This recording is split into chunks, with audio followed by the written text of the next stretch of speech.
Vidya, you are mentioning about actually the mosque cropping up everywhere and all that. Usually, the illegal immigration is coupled with encroachment also. Can you shed some light on that? Right.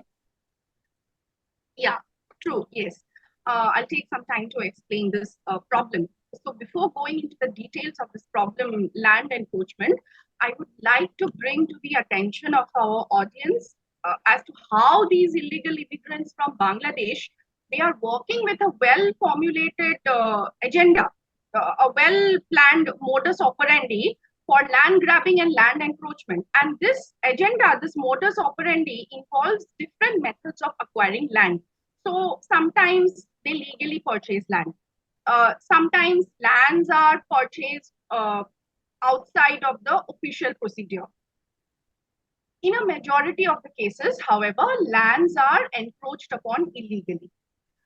Also, many a times, Assamese people, our very own people, they engage immigrant Muslim laborers to work in their fields and farms at low wages, and then they sublet their land to these immigrants, which eventually allow these immigrants to establish their foothold in that particular area and settle down permanently with their families.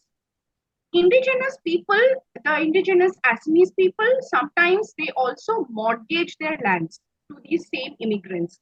There have also been there have been numerous instances, and which I have personally come across during my studies, in which the immigrants compel the indigenous people, the native people, to move out to other places by creating terror in their localities.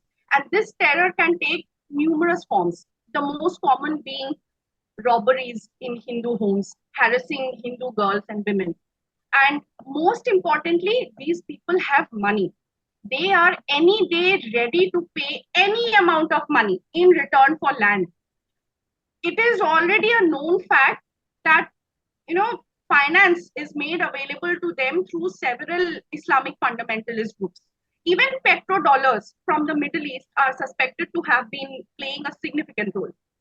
Corrupt officers in the revenue department, in the forest department, as well as in the police force, top politicians and bureaucrats have played a significant role in facilitating such illegal and anti-national deals of land transfer to fatten their vote banks. Sometimes also for the greed of money, poor tribals have sold their lands at a very high price to the Muslim immigrants because they are always ready to pay the money. And this phenomenon has been largely noticed in Borpeta district of Assam bordering Bangladesh, many areas of Kokrajhar and Udalguri districts, and as well as Dhubri district. There has also been an abnormal increase in the number of villages in these districts, which I just mentioned, especially during the 50-year period from 1961 to 2011. Census reports say this. And this has been despite the fact that the native people of Assam, they hardly change their places of residence unless compelled by some critical environmental circumstances or natural disasters. Now, if we recall, till 1826, till the signing of the Treaty of Yandabu uh, and the uh, and the establishment of the British Empire, Assam was the stronghold of a fiercely independent Ahom kingdom. It had thwarted multiple attempts of invasions by bloodthirsty Islamic invaders like Bakhtiyar Khilji and Mir Jumla, who were compelled to leave from here, and they never again dared to come back. Several different groups of people and communities have been living peacefully in the plains and hills of Assam since the medieval times, since uh, uh, from a long time. But at present, the demography of the state has been dangerously altered. The environment, forests, wildlife sanctuaries, national parks, the grazing reserves, the protected grazing reserves, as well as the village grazing reserves, government lands, lands belonging to Assamese Hindu religious institutions such as the Hotras and the Namghars, etc. They all have been seriously affected. In, in many districts, there are several indigenous tribal communities who have been reduced to a minority. They are now facing the threat of socio-cultural extinction in their own lands, chiefly because of the uncontrolled infiltration of hordes of people from Bangladesh, their subsequent population explosion, and land encroachment. So, see, these are the two sensitive issues that are so deeply interconnected: illegal immigration and land encroachment, which are majorly responsible for the continuous marginalization of several indigenous tribes of the state.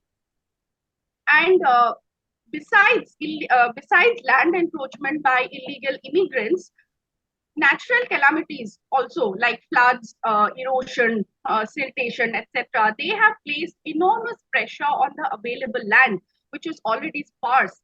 I would like to mention a case in point here: the demographic transition of Lumding. There's a place called Lumding in Nagaon district of Central Assam, and Nagaon is one among the several districts of Assam where Vidya ji just mentioned in the beginning about the Dhing rape case.